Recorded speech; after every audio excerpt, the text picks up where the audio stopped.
Hi friends, welcome to my classroom. বন্ধুরা, এই ভিডিওতে ক্লাস 9 এর আয়োজিত প্রশ্নবিচিত্রা 2026 এর অঙ্কের সেকেন্ড সামেটিভ এভ্যালুয়েশনে যে 9 নম্বর স্কুল আছে Dinhata girls high school HS এর 1 দাগ থেকে পরপর সমস্ত অঙ্কগুলো করব। তো শুরুতেই বলবো, আমার চ্যানেলে প্রথম হয়ে থাকলে অবশ্যই চ্যানেলটি সাবস্ক্রাইব করবে এবং ভিডিওটা অবশ্যই তোমার বন্ধুদের সাথে শেয়ার করবে। আর মনে রাখবে, এই ভিডিওর প্রথম কমেন্টে ক্লাস 9 এর অঙ্কের বইয়ের টোটাল সমাধানের প্লেলিস্টের লিঙ্ক, ক্লাস 9 এর অঙ্কের বইয়ের প্রয়োগের অঙ্কগুলো যেগুলো সমাধান বইতে করা নেই, নিজে করে লেখা আছে, সেই অঙ্কগুলোও সমাধান করে দেওয়া আছে এবং তার প্লেলিস্টের লিঙ্ক দেওয়া আছে। এবং রায়মন্ডের প্রশ্নবিচিত্রা এই টোটাল সমাধানের প্লেলিস্টের লিঙ্ক প্রথম কমেন্টে আছে। সুতরাং প্রথম কমেন্টে গিয়ে ওই লিঙ্কে টাচ করলে প্রত্যেকটা ভিডিও পরপর পাবে, অবশ্যই সেই ভিডিওগুলো দেখবে। এখানে আছে ধার্য মূল্যের উপর 5% ছাড় দিলে 23.5% লাভ থাকে। ধার্য মূল্যে বিক্রয় করলে কত লাভ হবে? তাহলে এখানে বিক্রয় মূল্য ধরে নিতে হবে, কারণ 23.5% লাভ আছে। বিক্রয় মূল্য যদি আমরা ধরে নিই, এটা ব্যবহার করে ক্রয় মূল্য পাবো, আর এই যে ছাড় দেওয়া আছে এটা ব্যবহার করে সেই বিক্রয় মূল্য থেকে আমরা ধার্য মূল্য পেয়ে যাব। সুতরাং বিক্রয় মূল্য ধরলে আমরা ক্রয় মূল্যও পেয়ে যাচ্ছি, আবার ধার্য মূল্যও পেয়ে যাচ্ছি। সুতরাং এখানে ধার্য মূল্য ধরে নিই, এক্স ধরতে পারি বা আমরা 100ও ধরতে পারি।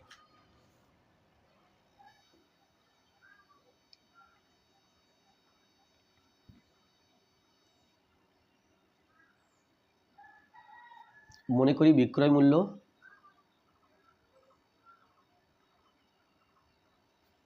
সমান এক্স টাকা। প্রথমে আমি ধার্য মূল্য বের করে নেব। 5% ছাড় আছে। 5% ছাড়ে দেখো, 100 টাকা যদি ধার্য মূল্য হয় তাহলে বিক্রয় মূল্য হবে 95 টাকা। যেহেতু 5% ছাড় মানে 5 টাকা ছাড়ছে, তাহলে এখানে লিখব যে বিক্রয় মূল্য 95 টাকা হলে ধার্য মূল্য 100 টাকা।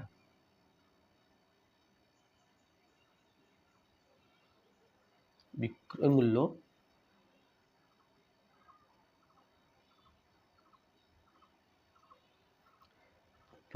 টাকা হলে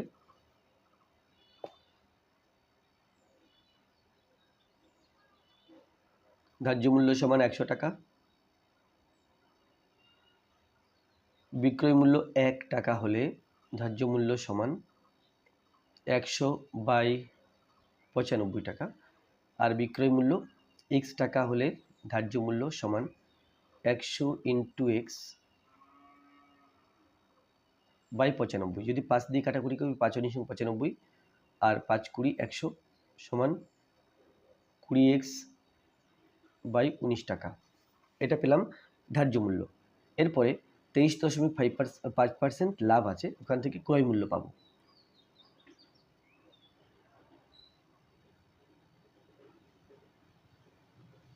লাভে তাহলে ক্রয় মূল্য যদি 100 টাকা হয়, বিক্রয় মূল্য হবে 123.50 টাকা। তো বিক্রয় মূল্য থেকে শুরু করব, কারণ এখানে ক্রয় মূল্যটা বের করতে হবে। বিক্রয় মূল্য 123.5 টাকা হলে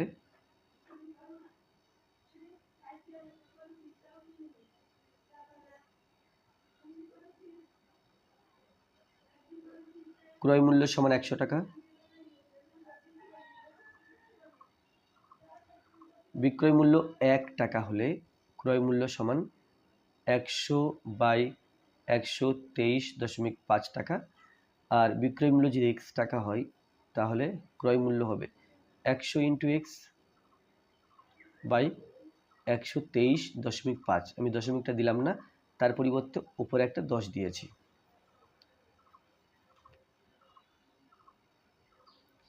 আমরা চাইলে কাটাকুটি করতে পারি। 5 দিয়ে 12/35কে ভাগ করছি। 5 × 2 = 10, 4 × 5 = 20, 5 × 7 = 35।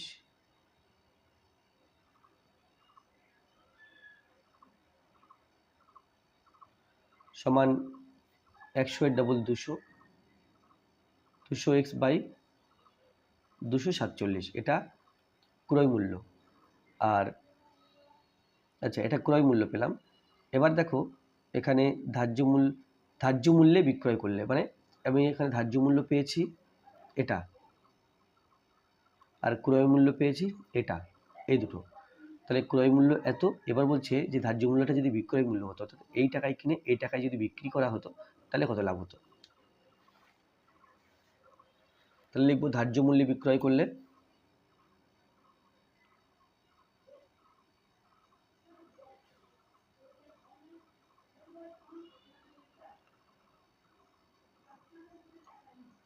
বিক্রয় করলে লাভ হয় সমান ধার্য মূল্য 20x/19 টাকা আর ক্রয় মূল্য 200x/247 টাকা।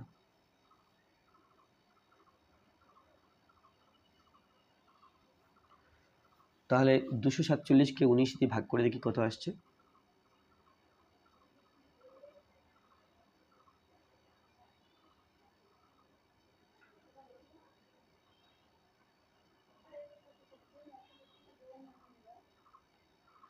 তাহলে 19 এবং 247 এর লসাগু 247। 19 দিয়ে ভাগ করলে 13 পাবো, 13 দিয়ে 20কে গুণ, 13 গুণ 26, অর্থাৎ 260x মাইনাস 247 দিয়ে 247কে ভাগ করলে 1 পাবো, 1 দিয়ে 200কে গুণ, তাহলে 200x টাকা সমান বিয়োগ করলে 60x/247 টাকা। তাহলে এটা লাভ। এখন আমাদের কি বের করতে হবে? শতকরা লাভ বের করতে হবে। তাহলে লাভ ইন্টু 100 বাই ক্রয় মূল্য, শতকরা লাভ সমান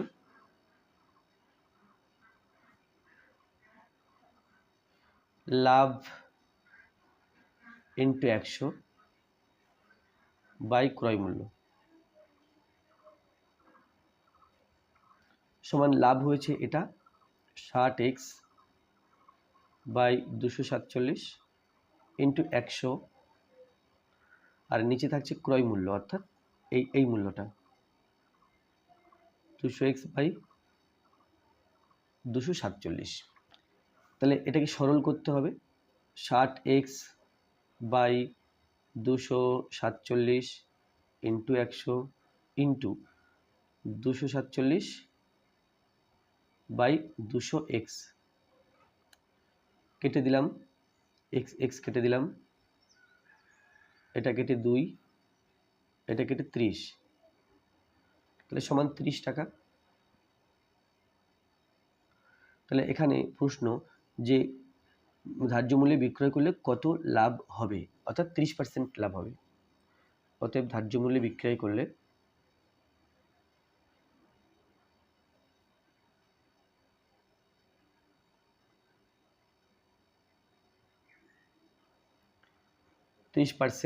লাভ হবে।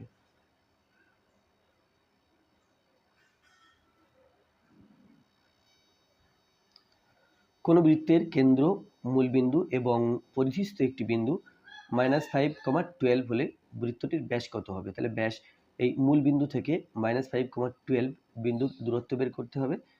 বের করলে সেটা পাবো ব্যাসার্ধ, তাকে দ্বিগুণ করলে আমরা পাবো ব্যাস।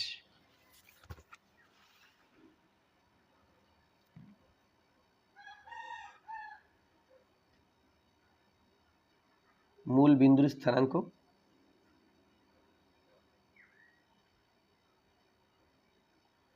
(0,0) আর কেন্দ্রের স্থানাঙ্ক দেওয়া আছে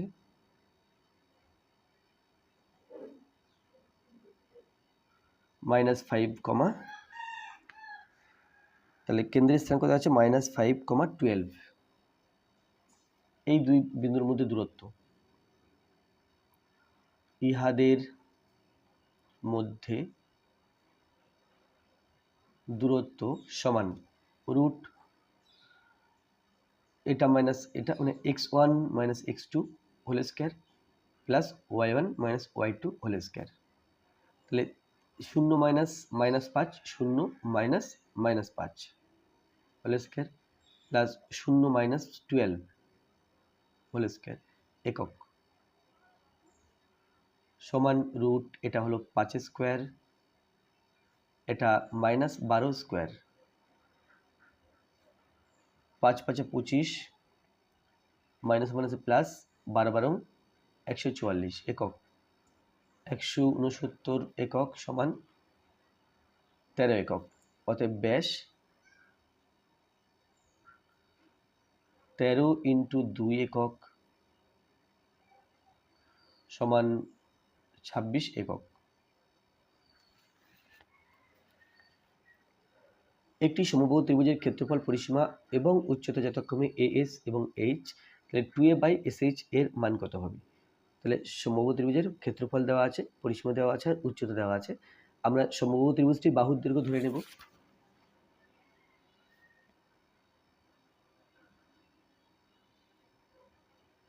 মনে করি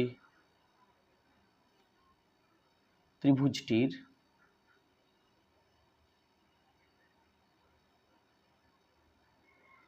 বাহুর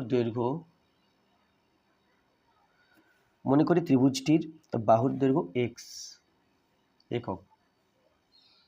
এবার এখানে যা কিছু দেওয়া আছে দেখো, এ দেওয়া আছে, এ ফর ক্ষেত্রফল, এ সমান √3/4 ইন্টু এক্স স্কোয়ার। তারপরে এস দেওয়া আছে, এস ত্রিভুজের পরিসীমা 3x, এবং এইচ দেওয়া আছে উচ্চতা, এইচ সমান √3/2 ইন্টু বাহু। তাহলে আমাকে বের করতে হবে 2a বাই এসএইচ। অতএব 2a বাই এসএইচ সমান 2 ইন্টু এর মানটা বসিয়ে দিই, √3/4 ইন্টু এক্স স্কোয়ার, এস এর মান 3x, এইচ এর মান √3/2 ইন্টু এক্স। তাহলে 2 উপর পার্টটা লিখে নিই, √3/4 ইন্টু এক্স স্কোয়ার ইন্টু এখানে 3x নিচে হবে, 3x আর x, 3x স্কোয়ার, তাহলে 1/3x স্কোয়ার। এটা √3/2 আছে, তাহলে 2/√3। তাহলে এখানে √3 কেটে দিলাম, 2 × 4, এক্স স্কোয়ার কেটে দিলাম। উপরে কোনো সংখ্যা নেই, নিচে কেবল 3 আছে, তাহলে সমান 1/3। অতএব 2a by SH is equal to 1/3। 4 আছে এবিসি ত্রিভুজের বিসি বাহুর মধ্যবিন্দু ডি, বিডি বাহুর মধ্যবিন্দু ই এবং এসি বাহুর মধ্যবিন্দু ও, বিওই ত্রিভুজের ক্ষেত্রফল কত হবে?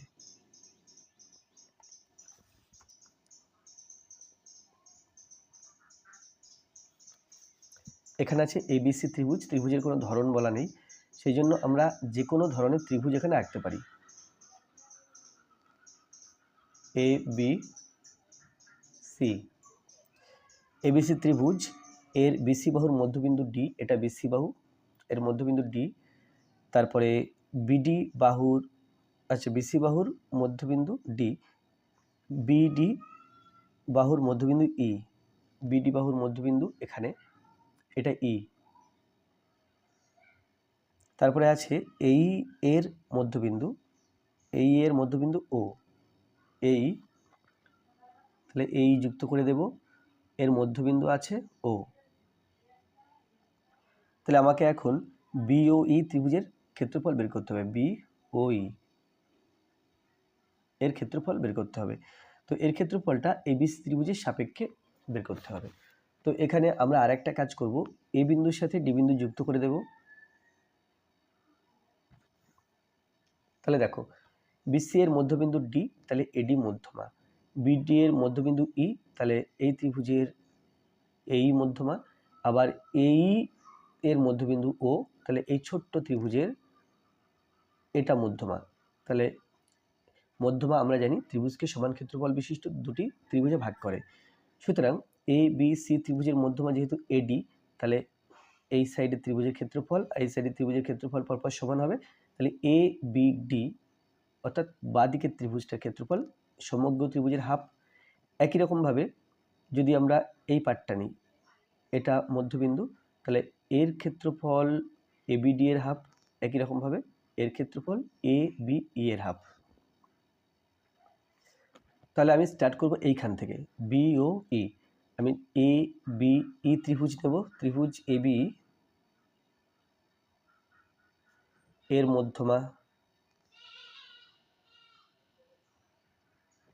মধ্যমা বিও। অতএব এই যে বিও ই এই ত্রিভুজটার ক্ষেত্রফল, এ বি ই এই ত্রিভুজের ক্ষেত্রফলে হাফ হবে। বিও ই সমান হাফ অফ ত্রিভুজ এ বি ই। এবার এ বি ই বের করার চেষ্টা করব। এ বি ই বের করতে গেলে আমাকে এ বি ডি ত্রিভুজটা নিতে হবে। এ বি ডি ত্রিভুজ এ বি ডি এর এই যে এই মধ্যমা,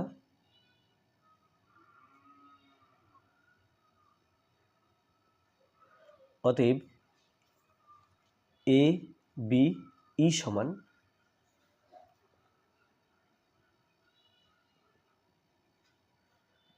এই A B ত্রিভুজটা A B D এর হাফ, হাফ অফ ত্রিভুজ এ বি ডি। তাহলে আমরা কি পেলাম, এটা সমান হাফ এ বি ডি পেলাম। তাহলে আচ্ছা, এটা আমরা মনে রাখবো, এটা পরে কাজে লাগবে। এরপরে এই যে এ বি ডি পেয়েছি, এ বি ডি এই ত্রিভুজের ক্ষেত্রফলটা বের করার চেষ্টা করব এ বি সি এর সাপেক্ষে। ত্রিভুজ এ বি সি এর মধ্যমা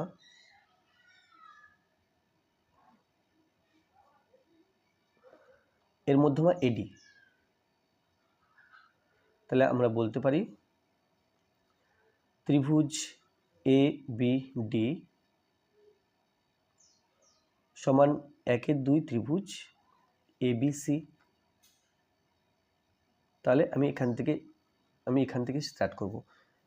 অতএব ত্রিভুজ বিওই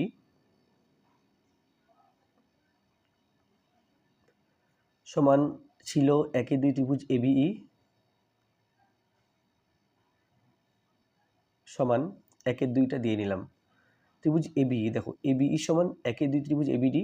তাহলে এখানে লিখব 1-2 ত্রিভুজ এ বিই সমান 1-1 2-2 4, 1-4 ত্রিভুজ এ বিই। আবার এখন পেলাম যে এবিই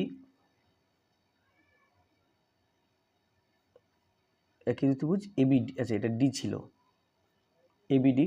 আবার এখন পেলাম ত্রিভুজ এবিডি সমান 1-2 এবিসি।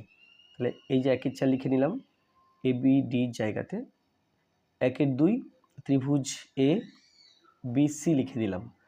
তাহলে সমান 1-1 4-2 8, 1/8 ত্রিভুজ এবিসি। অতএব ত্রিভুজ বিওই সমান 1/8 ত্রিভুজ এ বিসি। এটাই। তাহলে এখানে অপশান দেওয়া আছে, দেখো অপশানগুলোর মধ্যে এটা হবে। চিনির মূল্য 25% বৃদ্ধি পাওয়ায় চিনির ব্যবহার শতকরা কত হারে কমালে চিনি বাবদ খরচ অপরিবর্তিত থাকবে?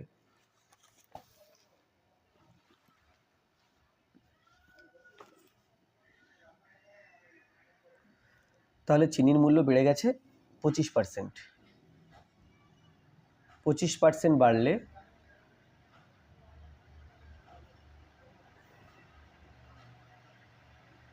চিনির ব্যবহার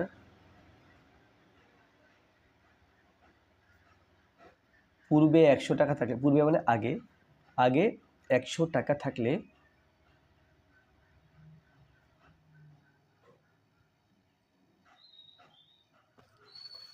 100 টাকা থাকলে বর্তমানে তার মূল্য 25% বেড়েছে। তাহলে 125 টাকা, কারণ 100 টাকায় 25% 25 টাকা হয়। এবার চিনির ব্যবহার অপরিবর্তিত রাখতে হবে, অর্থাৎ 100 টাকা চিনি ব্যবহার করা হচ্ছিল, 100 টাকাই থাকবে, তাহলে কত পার্সেন্ট কমাতে হবে? তাহলে চিনির ব্যবহার অপরিবর্তিত রাখতে হলে চিনির ব্যবহার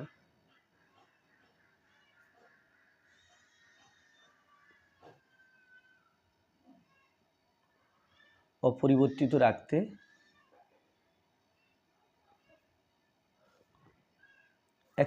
টাকা হচ্ছে, তাহলে 125 টাকাই ব্যবহার কমাতে হবে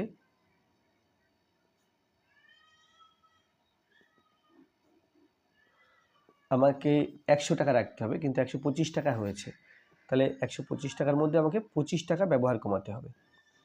তাহলে এটা শতকরা কত কমলো সেটা বের করতে হবে। তাহলে 125 টাকায় চিনির ব্যবহার কমে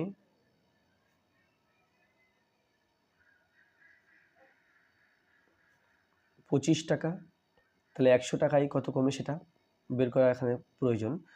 1 টাকায় চিনির ব্যবহার কমে 25/125 টাকা, আর 100 টাকায় চিনির ব্যবহার কমে 25 ইন্টু 100/125 টাকা।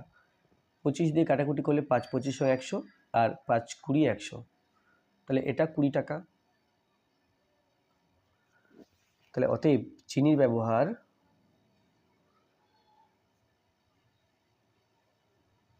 চিনির ব্যবহার 20% কমাতে হবে।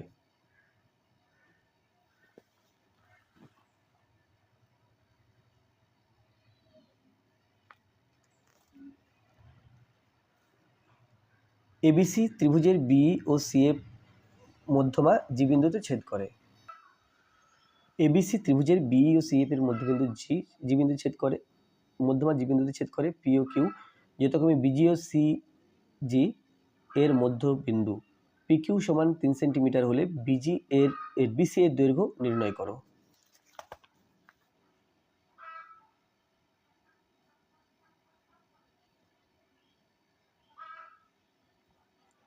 এখানে এবিসি ত্রিভুজ এর দুটো মধ্যমা আছে, একটা আছে বিএফ বিই, আর একটা আছে সিএফ। বিই অর্থাৎ এর মধ্যবিন্দু ই, সি এর মধ্যবিন্দু এফ, এটা একটা মধ্যমা আর এটা একটা মধ্যমা। এবার এখানে পি ও কিউ বলা আছে। পি ও কিউ হলো বিজি ও সিজি এর মধ্যবিন্দু। আচ্ছা, জি বিন্দুতে ছেদ করেছে, বিজি এর মধ্যবিন্দু পি আর সিজি এর মধ্যবিন্দু কিউ, এই পি কিউ যুক্ত করে দিলাম। এখানে পি কিউ 3 সেন্টিমিটার দেওয়া আছে, আমাকে বিসি এর মান বের করতে হবে। বিসি, তাহলে দেখো জি বিসি একটা ত্রিভুজ দেখতে পাচ্ছি, এর এই বাহুর মধ্যবিন্দু পি আর এই বাহুর মধ্যবিন্দু কিউ। আমরা জানি কোনো ত্রিভুজের দুটি বাহুর মধ্যবিন্দু যোগ করলে যে সরল রেখাংশ পাবো সেই সরল রেখাংশটা এই যে তৃতীয় বাহুর সমান্তরাল হবে ও অর্ধেক হবে, অর্থাৎ এই পি কিউটা বিসি এর অর্ধেক, বা উল্টোভাবে বললে আমরা বলতে পারবো যে বিসি পি কিউ এর ডাবল। পি কিউ যেহেতু 3 আছে, তাহলে বিসি হবে 3 এর ডবল, অর্থাৎ 6 সেন্টিমিটার। ত্রিভুজ জিবিসি এর জিবি ও জিসি এর মধ্যবিন্দু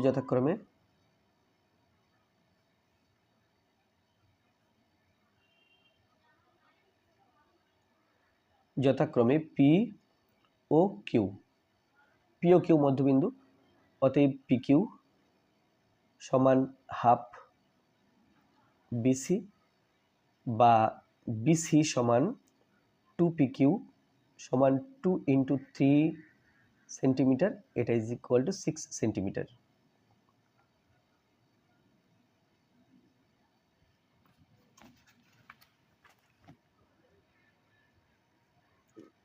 x,2 minus 1, minus 3 minus 6, y এবং 13,9 একটি রম্বসের শীর্ষবিন্দু হলে দেখাও যে x minus 4y is equal two 2। তাহলে এখানে আমি একটা রম্বস এঁকে নিলাম।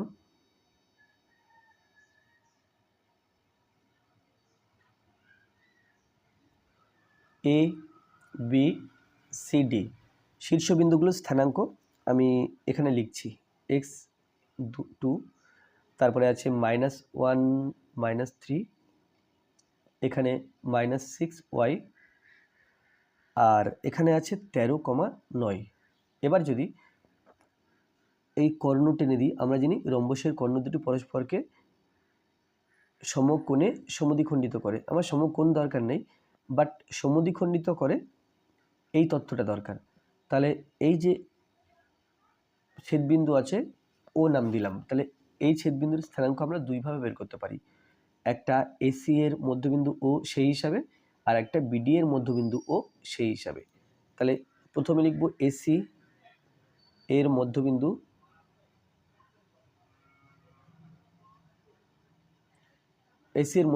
ও, অতএব ও বিন্দুর স্থানাঙ্ক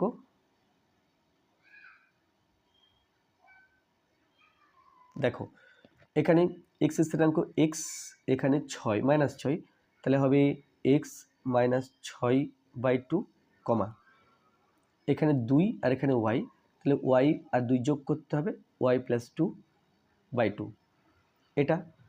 আর বিডি এর মধ্যবিন্দু ও সেই হিসাবে আবার একটা স্থানাঙ্ক বের করব, বিডি এর মধ্যবিন্দু ও, সুতরাং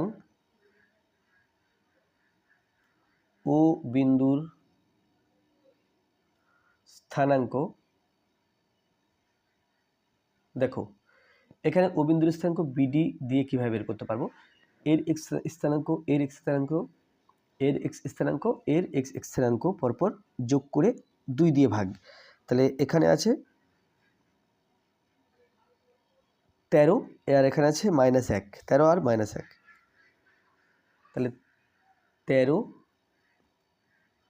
+ -1 অর্থাৎ 13 - 1/2, কমা 9 আর এখানে -3, 9 + -3 মানে 9 - 3 হবে /2।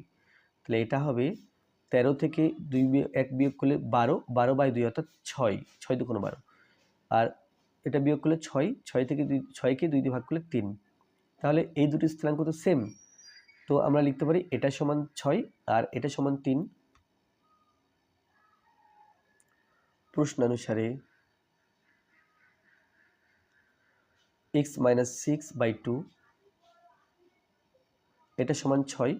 এখান থেকে x এর মানটা বের করে ফেলবো, x - 6 = 6 × 2 = 12,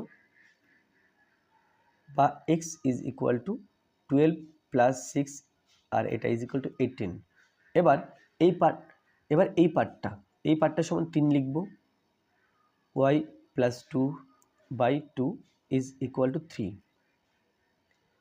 y + 2 = 3 × 2 = 6, y সমান 6 - 2, আর এটা হয়েছে 4।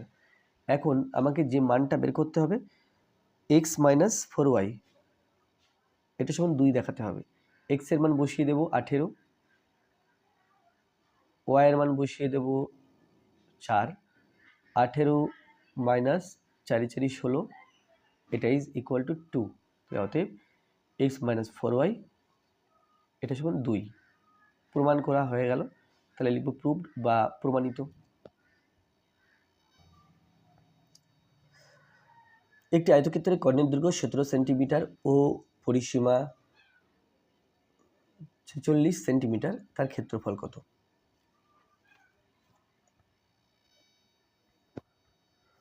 তো এখানে কর্ণের দৈর্ঘ্য 17 সেন্টিমিটার বলা আছে আর পরিসীমা 46 সেন্টিমিটার বলা আছে, ক্ষেত্রফল বের করতে হবে। তাহলে প্রথমে দৈর্ঘ্য ও প্রস্থ ধরে নিতে হবে। মনে করি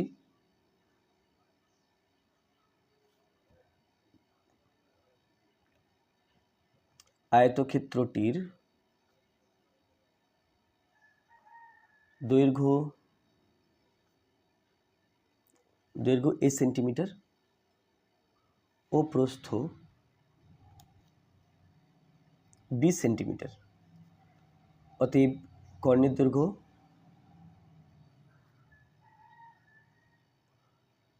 সূত্র √a² + b²। তাহলে এটা দেওয়া আছে 17, বা উভয় পক্ষকে বর্গ করলে পাই a² + b² সমান 289, 17 বর্গ 289। এটা 1 নম্বর সমীকরণ থাক। এরপরে পরিসীমা বলা আছে 46, 2 ইন্টু দৈর্ঘ্য প্লাস প্রস্থ, এটা পরিসীমা সূত্র, এটা সমান 46 বলা আছে। তাহলে এখান থেকে লিখতে পারবো a প্লাস বি সমান 46/2 অর্থাৎ 23। তাহলে কি পেলাম? a প্লাস বি সমান 23। এটা 2 নম্বর সমীকরণ।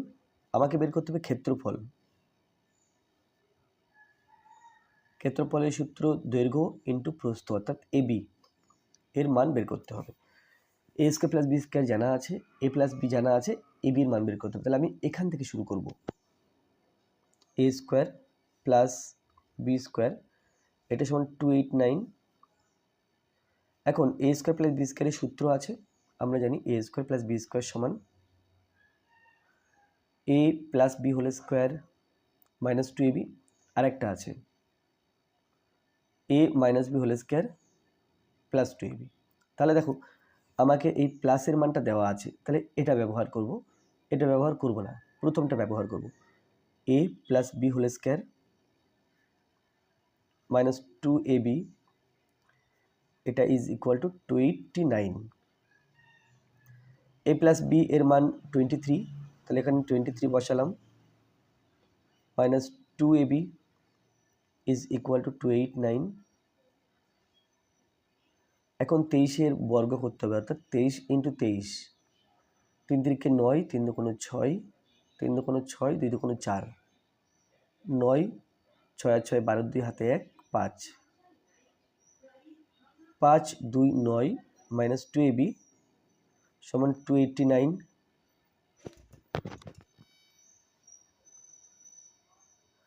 বা 2ab is equal two 529 minus 289। 289 বিয়োগ করতে হবে এর থেকে, 0, 8 আর 4 দিলে 12, হাতে 1, 3, 3 2 5, 240। তাহলে আমরা পেলাম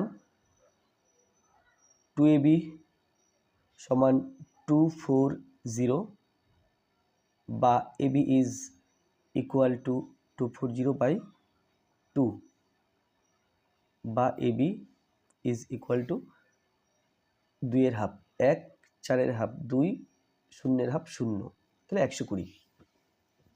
এখানে ক্ষেত্রফল বের করতে হবে, অতএব আয়তক্ষেত্রটি ক্ষেত্রফল।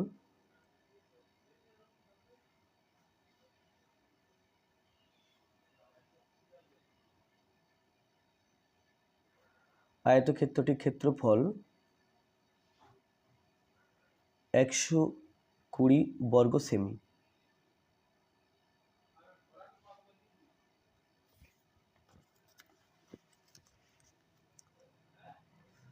নিচে প্রদত্ত পরিসংখ্যা বিভাজন তালিকার প্রথম শ্রেণী পরিসংখ্যা ঘনত্ব নির্ণয় করো। এটা প্রথম শ্রেণী, এর পরিসংখ্যা ঘনত্ব নির্ণয় করতে হবে, কিন্তু এখানে তার আগে একটা কাজ আছে। এই যে শ্রেণীগুলো দেওয়া আছে কন্টিনিউয়াস দেওয়া নেই, অর্থাৎ এখানে 74-এ শেষ, এখানে 74-এ শুরু হওয়ার কথা ছিল, বাট 75-এ শুরু হয়েছে, অর্থাৎ 1-এর গ্যাপ আছে। তাহলে এই গ্যাপটা প্রথমে পূরণ করে দিতে হবে, অর্থাৎ কন্টিনিউয়াস করে নিতে হবে। তাহলে যে শ্রেণীটা আছে ওটা পুনরায় আমরা একবার, যে পরিসংখ্যা বিভাজন তালিকা আছে এটা পুনরায় লিখে নেব। তাহলে প্রদত্ত ছক থেকে পাই,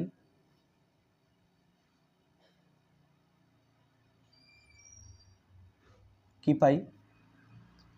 প্রথমে লিখব শ্রেণী সীমানা,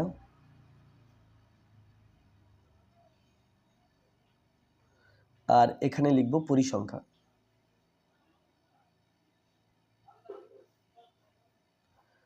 তো শ্রেণী সীমানা প্রথমে 70 থেকে 74 ছিল, আমি 0.5 কমাবো 70 থেকে, তাহলে 69.5 থেকে এটা হবে 74.5, তাহলে এটা আছে 3। তারপরে 75 থেকে 79, অর্থাৎ 74.5 থেকে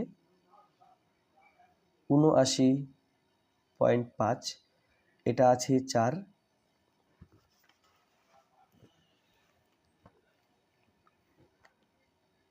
আশি 0.5 কমালে 79.5 থেকে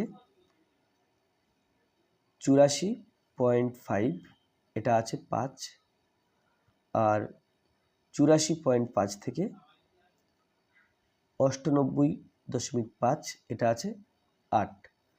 তাহলে এটা প্রথম শ্রেণী পরিসংখ্যা ঘনত্ব বের করতে হবে। প্রথম শ্রেণী পরিসংখ্যা ঘনত্ব সমান, এখানে পরিসংখ্যাকে শ্রেণী দৈর্ঘ্য দিয়ে ভাগ করতে হবে।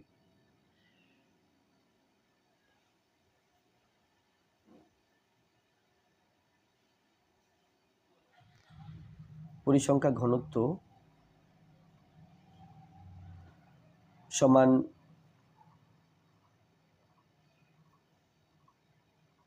পরিসংখ্যা আর নিচে হবে শ্রেণী দৈর্ঘ্য।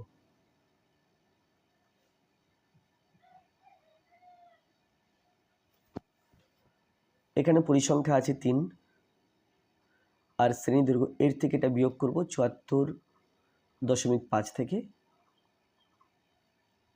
69.5। তাহলে এটা 3/5, 5 দিয়ে ভাগ করা সহজ নিয়ম হলো ওপরের সংখ্যাটাকে দ্বিগুণ করে দেবো, দিয়ে একটা অঙ্কের আগে দশমিক বসিয়ে দেবো।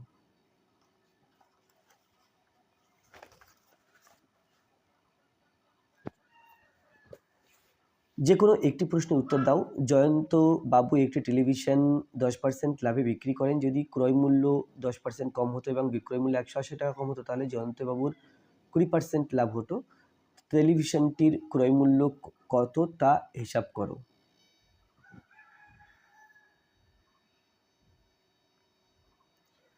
তাহলে এখানে টেলিভিশনটি 10% লাভে বিক্রি করেন, এখানে ক্রয় মূল্য বের করতে হবে। ক্রয় মূল্য যদি এক্স ধরে নিই, 10% লাভে বিক্রি করলে সেখান থেকে বিক্রয় মূল্য বেরোবে।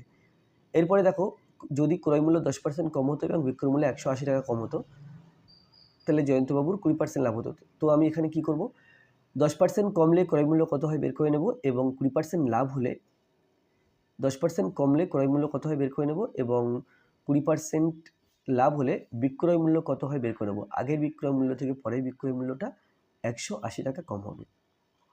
তাহলে এখানে ধরে নেব, মনে করি ক্রয় মূল্য সমান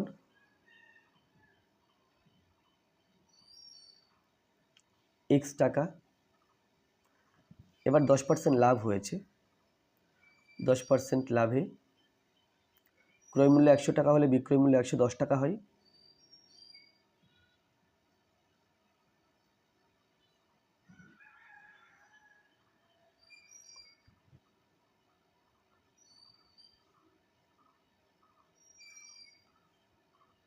$110 টাকা।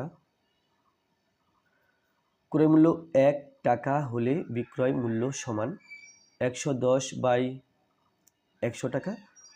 আর ক্রয় মূল্য যখন x টাকা, তখন বিক্রয় মূল্য 110 × x/100 টাকা। 10 দিয়ে কাটলে একটা করে শূন্য চলে যাবে, তাহলে 11x/10 টাকা, এটা পেলাম বিক্রয় মূল্য। এরপরে দেখো 10% কম হলে ক্রয় মূল্য কত হয় বের করে নিই। 10% কম হলে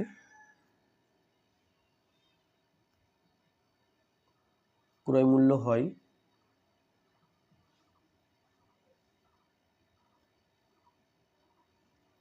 সমান, আগের ক্রয় মূল্য ছিল x টাকা, কম হচ্ছে তাই বিয়োগ করব 10%, তাহলে x এর 10% হবে x × 10/100 টাকা সমান, কাটাকুটি করলে নিচে 10 আসছে, উপরে 1, তাহলে x - x/10 টাকা সমান 10 আর x গুণ করে 10x মাইনাস একটা x, তাহলে 9x/10 টাকা। এটা পেলাম ক্রয় মূল্য। এরপরে বলা আছে যে এতে 20% লাভ হচ্ছে, তাহলে এটা যদি ক্রয় মূল্য হয় এবং 20% লাভ হয়, তাহলে ঠিক এই নিয়মে আবার একটা বিক্রয় মূল্য পাবো। এটা কিন্তু মনে রাখতে হবে, এটা আগের বিক্রয় মূল্য। এবার যেটা পাবো এটা পরের বিক্রয় মূল্য, সেই পরের বিক্রয় মূল্যটা 180 টাকা কম হবে। 20% লাভে, 20% লাভের মানে কি, ক্রয় মূল্য যদি 100 টাকা হয়, বিক্রি করছে 120 টাকায়। ক্রয় মূল্য 100 টাকা হলে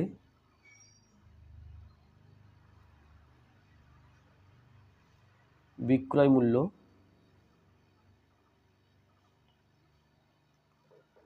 120 টাকা, ক্রয় মূল্য 1 টাকা হলে বিক্রয় মূল্য সমান 120 টাকা বাই 120 বা 100 টাকা। এবার দেখো ক্রয় মূল্য এটা বেরিয়েছে, ক্রয় মূল্য 9x/10 টাকা হলে বিক্রয় মূল্য সমান 120/100, এর সাথে গুণ করছি 9x/10। 10 দিয়ে কাটলে একটা করে শূন্য থাকছে না, তো 9, আচ্ছা 100 এবং 12 আমরা কাটতে পারছি 4 দিয়ে, 3 × 4 = 12, 4 × 25 = 100, 3 নং 27 সমান 27x/25। এটা হলো পরের বিক্রয় মূল্য, এটা ছিল আগের বিক্রয় মূল্য। তো প্রশ্নে বলা আছে যে যদি ক্রয় মূল্য 10% কম এবং বিক্রয় মূল্য 180 টাকা কম হতো তাহলে 20% লাভ হতো। তাহলে এইটা অ্যাকচুয়ালি এর থেকে 180 টাকা কম, তাহলে দিস মাইনাস দিস, এটা সমান 180 লিখব।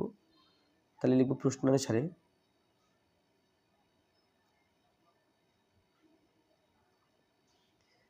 11x/10 মাইনাস 27x/25, এটা ইজ ইকুয়াল টু 180। 10 এবং 25 এর লসাগু 50, কী করে হলো দেখাচ্ছি।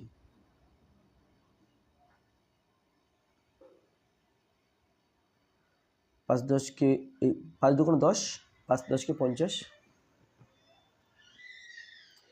10 দিয়ে 50কে ভাগ করলে 5 পাবো, 5 দিয়ে 11কে গুণ, 5 11 55, 55x মাইনাস 25 দিয়ে 50কে ভাগ করলে 2 পাবো, 2 দিয়ে 27কে গুণ, 27 2 54 সমান 180।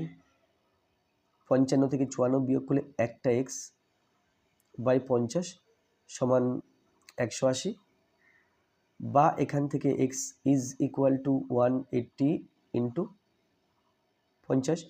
180কে 50 দিয়ে গুণ করতে হবে, 0 0 নেই মনে করলে 5 8 90, এবং যে দুটো শূন্য নেই মনে করেছিলাম এই বসিয়ে দিলাম। তাহলে ক্রয় মূল্য 9000 টাকা। তাহলে লিখব অতএব টেলিভিশনটির ক্রয় মূল্য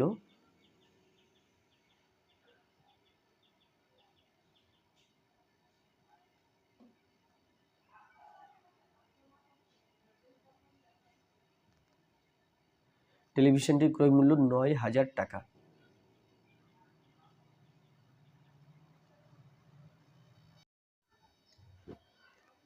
এক পুস্তক প্রকাশক উৎপাদন ব্যয়ের ওপর 30% দাম বাড়িয়ে একটি বইয়ের দাম ছাপেন 286 টাকা, কিন্তু বিক্রি করার সময় লিখিত দামের ওপর 10% ছাড় দেন। পুস্তক প্রকাশকের শতকরা লাভ নির্ণয় করো। তাহলে শতকরা লাভ বের করতে গেলে আমাকে ক্রয় মূল্য বের করতে হবে আর বিক্রয় মূল্য বের করতে হবে, বা উৎপাদন ক্রয় মূল্য না বের করে এখানে উৎপাদন ব্যয় বের করতে হবে আর বিক্রয় মূল্য বের করতে হবে। তাহলে বিক্রয় মূল্য বের করার জন্য 10% ছাড় বলা আছে এবং ধার্য মূল্য বলা আছে, এখান থেকে বেরোবে। আর উৎপাদন ব্যয় বের করার জন্য 30% দাম বাড়িয়ে ধার্য মূল্য দেওয়া আছে, তাহলে ওখান থেকে উৎপাদন ব্যয় বেরোবে। তাহলে এখানে ধার্য মূল্য সমান 286 টাকা, আর এটা কি হয়েছে 30% দাম বাড়িয়ে লিখেছে, দাম বাড়ানো হয়েছে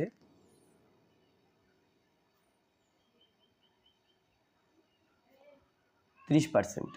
তার মানে কি, তার মানে যদি উৎপাদন ব্যয় 100 টাকা হয়, ধার্য মূল্য হয়েছে 130 টাকা, এখানে ধার্য মূল্য দেওয়া আছে, আমাকে উৎপাদন ব্যয় বের করতে হবে।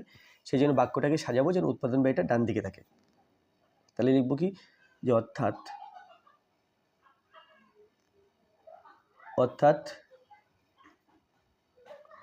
ধার্য মূল্য 130 টাকা হলে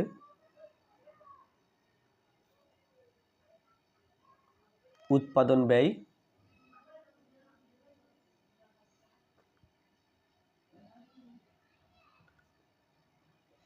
100 টাকা।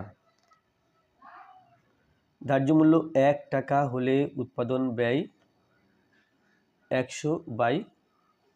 130 টাকা আর ধার্য মূল্য আছে 286 টাকা। তাহলে উৎপাদন ব্যয় হবে 100 ইন্টু 286 বাই 130 টাকা। তাহলে 13 দিয়ে 286কে ভাগ করে দেখি কত আসছে। 13 দুগুণ 26, 13 দুগুণ 26, তাহলে এটা 22 টাকা আসছে। 13 দিয়ে কাটলে 10, এটা হলো 22, 10 10কে 100, তো এটা হলো 220 টাকা। তাহলে উৎপাদন ব্যয় 220 টাকা। এবার বিক্রয় মূল্য কত আসছে দেখব। তাহলে তার জন্য কি দেওয়া আছে, এখানে 10% ছাড় দেওয়া আছে। তাহলে লিখব 10% ছাড়ে, 10% ছাড় মানে কি, যদি 100 টাকা ধার্য মূল্য হয় তাহলে সেটা বিক্রি হবে 90 টাকায়। তাহলে লিখব ধার্য মূল্য,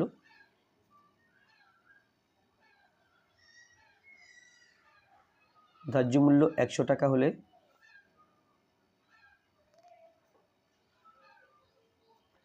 বিক্রয় মূল্য,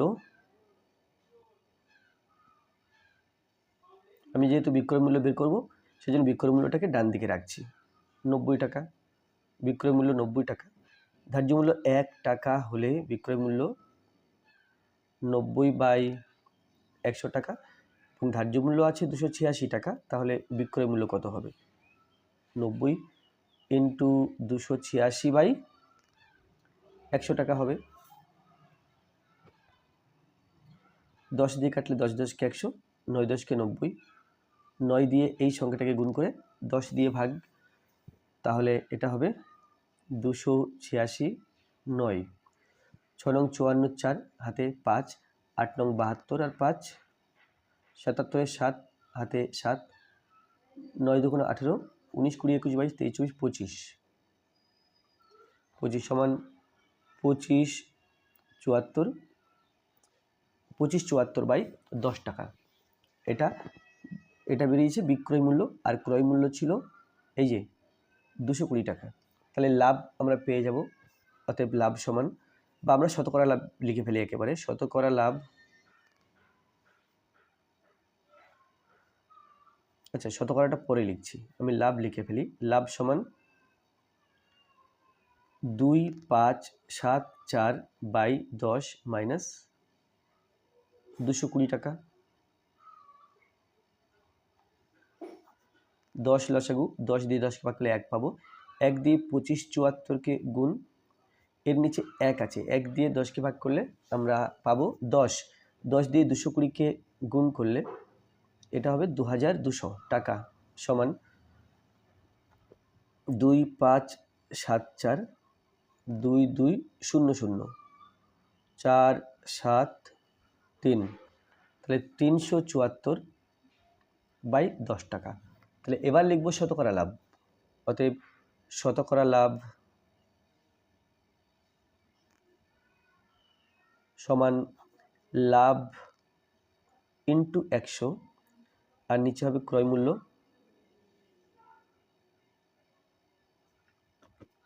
এখানে লাভ হয়েছে এটা 374/10 ইন্টু 100, আর নিচে লিখব ক্রয় মূল্য না, এখানে উৎপাদন ব্যয়।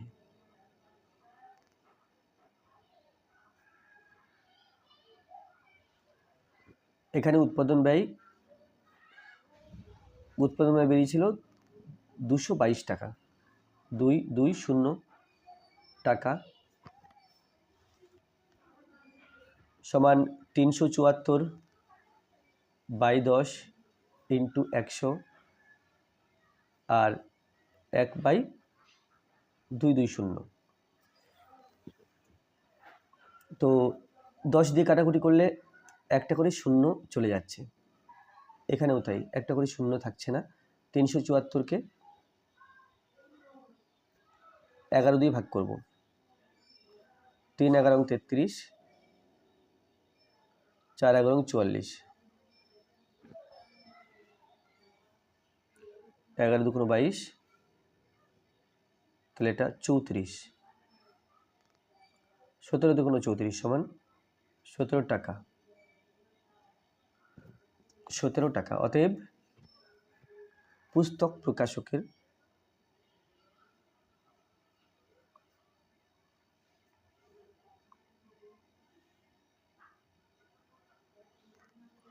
পুস্তক প্রকাশকের 17% পুস্তক প্রকাশকের 17% লাভ হয়।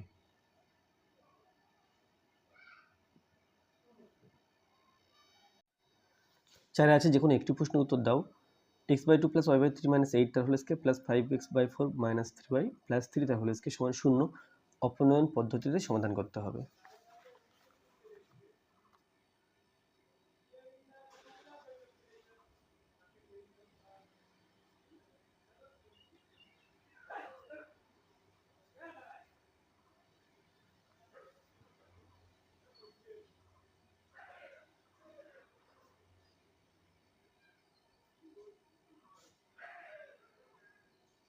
তাহলে আমরা জানি দুটি রাশির বর্গের যোগফল 0 হলে রাশি দুটি পৃথকভাবে 0 হবে, অর্থাৎ এটা সমান 0 লিখতে পারবো আর এটা সমান 0 লিখতে পারবো। তাহলে অতএব আমরা লিখতে পারি x/2 প্লাস y/3 - 8 এটা সমান 0 ও এটা মানে 5x/4 - 3y প্লাস 3 এটা সমান 0। 2 এবং 3 এর লসাগু 3 × 2 = 6। 2 দিয়ে 6কে ভাগ করলে 3 পাবো, 3 আর x গুণ করলে 3x, 3 দিয়ে 6কে ভাগ করলে 2 পাবো, তাহলে 2y, 6 × 8 = 48 এটা সমান 0। বা আমরা বলতে পারি 3x + 2y - 48, 6 আর 0 গুণ করলে 0, বা 3x + 2y সমান 48। এটা 1 নম্বর সমীকরণ নাম দিলাম। আর এখানে 4 লসাগু সমান 0, এর নিচে 1 এর নিচে 1, 1 1 4 লসাগু 4, 4 দিয়ে 4কে ভাগ করলে 1 পাবো, 1 দিয়ে 5x কে গুণ, তাহলে এটা হলো 5x। 1 দিয়ে 4কে ভাগ করলে 4 পাবো, 4 দিয়ে 3y কে গুণ -3y প্লাস 1 দিয়ে 4কে ভাগ করলে 4 পাবো, 4 দিয়ে 3কে গুণ, 3 এর 4 12। আচ্ছা, এখানে 1 দিয়ে 4কে ভাগ করলে 4 পাবো, 4 দিয়ে 3y কে গুণ, তাহলে 3 এর 4 12y। বা তাহলে বজ্রগুণ করলে পাই 5x - 12y প্লাস 12 = 0, বা 5x - 12y = -12। এটা 2 নম্বর সমীকরণ। অপনয়ন পদ্ধতিতে সমাধান করার জন্য এই y সহগ 2 আছে, y সহগ 12 আছে, এই দুটো সহগ সমান করতে হবে। তাহলে 2কে আমরা 12 করতে পারবো 6 দিয়ে গুণ করে, আর 12 আছে যেহেতু তাহলে 1 দিয়ে গুণ করব, তাহলে এটা 12ই থাকবে আর এটা 12 হয়ে যাবে। তাহলে y কে অপনয়ন করার জন্য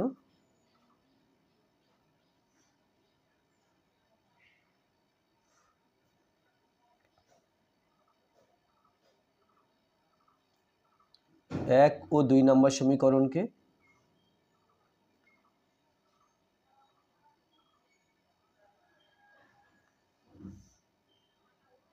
যথাক্রমে 6 ও 1 দিয়ে গুণ করে পাই। দেখো 3 6 18, 6 2 12, 6 আর 48 গুণ করতে হবে। তাহলে 3 6 18x প্লাস 6 2 12y সমান 48 এবং 6 গুণ করতে হবে। 6 48 8 হাতে 6 48 8 হাতে 4, 4 6 24, 24 28 অর্থাৎ 288। আর 2 নম্বর সমীকরণকে 1 দিয়ে গুণ করব, তাহলে 5x 12y - 12, 5x - 12y = -12। চিহ্ন আলাদা আছে, তাহলে আমরা কেটে দিতে পারবো। তাহলে এখানে লিখব যোগ করে পাই, চিহ্ন পাল্টানোর প্রয়োজন নেই, সেই জন্য যোগ করতে হবে সমীকরণ দুটি। যোগ করে পাই 12y কেটে গেল, 18 আর 5 23, 23x সমান 288 থেকে 12 বিয়োগ করতে হবে, এটা 6 আর এটা 7 2, তো 276 বা x সমান 276/23। তো এখানে 23 দিয়ে 276কে ভাগ করব, 23 1 23, 23 2 46,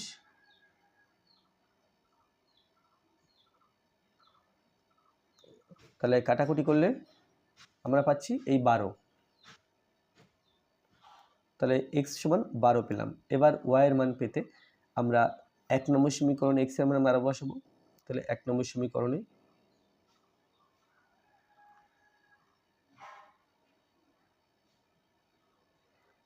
x সমান 12 বসিয়ে পাই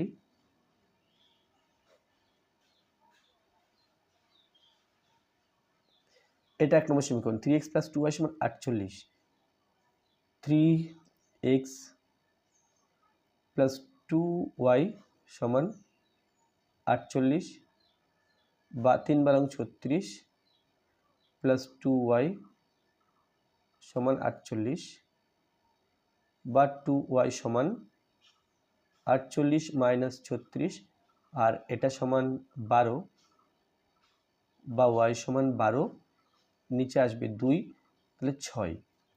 অতএব নির্ণেয় সমাধান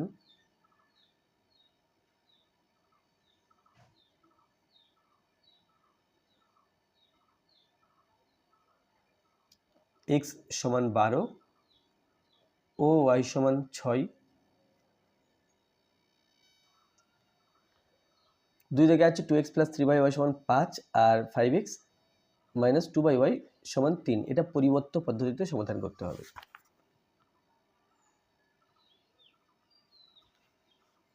2x + 3y এটা সমান 5 আর এটা 1 নম্বর সমীকরণ।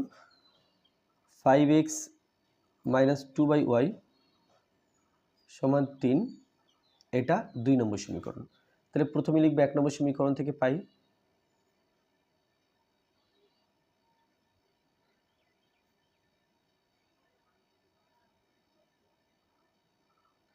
এটা আছে 1 নম্বর সমীকরণ। 2x + 3y = 5। আমি এখান থেকে x এর মান বের করে নেব। 2x সমান 5 - 3y বা x সমান, আচ্ছা 2x সমানই লিখি এই জায়গাটাকে। দেখো 5 এর নিচে 1, 1 এবং y এর লসাগু y, 1 দিয়ে y কে ভাগ করলে y পাবো, y দিয়ে 5 কে গুণ, তাহলে 5y মাইনাস y দিয়ে y কে ভাগ করলে 1 পাবো, 3 1 কে 3, তাহলে বজ্রগুণ করলে পাই 2xy সমান 5y - 3 বা x সমান 5y - 3/2y। এবার এই 2 নম্বর সমীকরণে y এর পরিবর্তে এটা বসাতে হবে।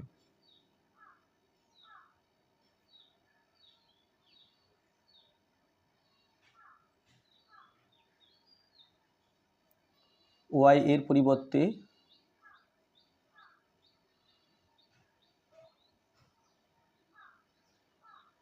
5y - 3/2y বসিয়ে পাই।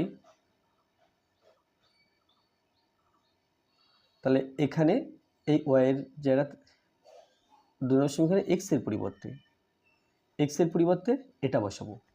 তাহলে 2 নম্বর সমীকরণ আছে 5x -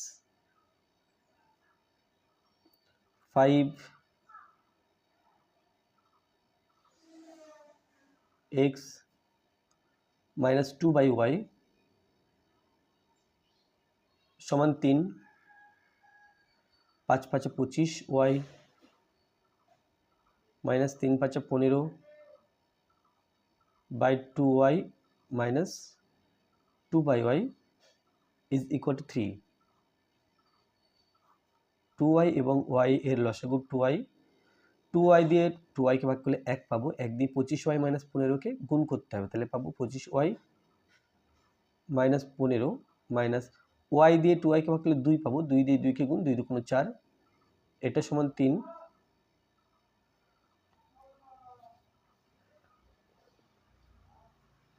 তাহলে 25y মাইনাস 15 এবং মাইনাস 4 মাইনাস 19 বাই 2y, এটা সমান 3।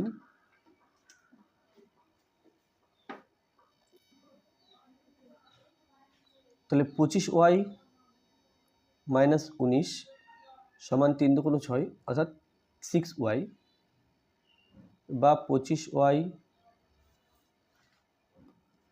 মাইনাস 6y সমান 19, বা 19y সমান 19, বা y সমান 19/19, আর এটা 1।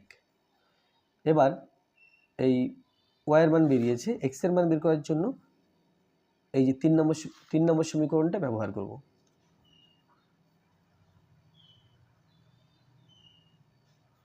3 নম্বর সমীকরণে y সমান 1 বসিয়ে পাই,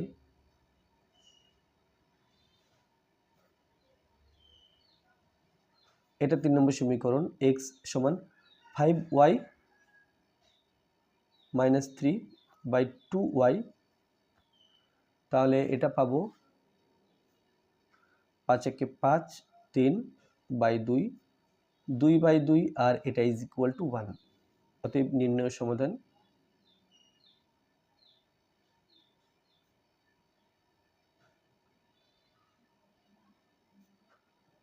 x সমান 1 ও y সমান 1। যে কোনো একটি প্রশ্ন উত্তর দাও। প্রমাণ করো কোনো ত্রিভুজের দুটি বাহুর মধ্যবিন্দু সংযোজক সরল রেখাংশ তৃতীয় বাহুর সমান্তরাল ও অর্ধেক হয়। এটা 124 পৃষ্ঠা, উপপাদ্য নম্বর 20 তোমাদের অঙ্কের বইতেই পাবে, সুতরাং এটা বই থেকে করে নেবে। প্রমাণ করো কোনো ত্রিভুজ ও কোনো সমান্তরিক একই ভূমি ও একই সমান্তরাল যুগলের মধ্যে অবস্থিত হলে ত্রিভুজের ক্ষেত্রফল সমান্তরিকের ক্ষেত্রফলের অর্ধেক হবে। এটা পেজ নম্বর 182, 24 নম্বর উপপাদ্য। যে কোনো একটি প্রশ্নের উত্তর দাও। 1, ABCD সমান্তরিকের BD কর্ণের উপর P যে কোনো একটি বিন্দু। প্রমাণ করো APD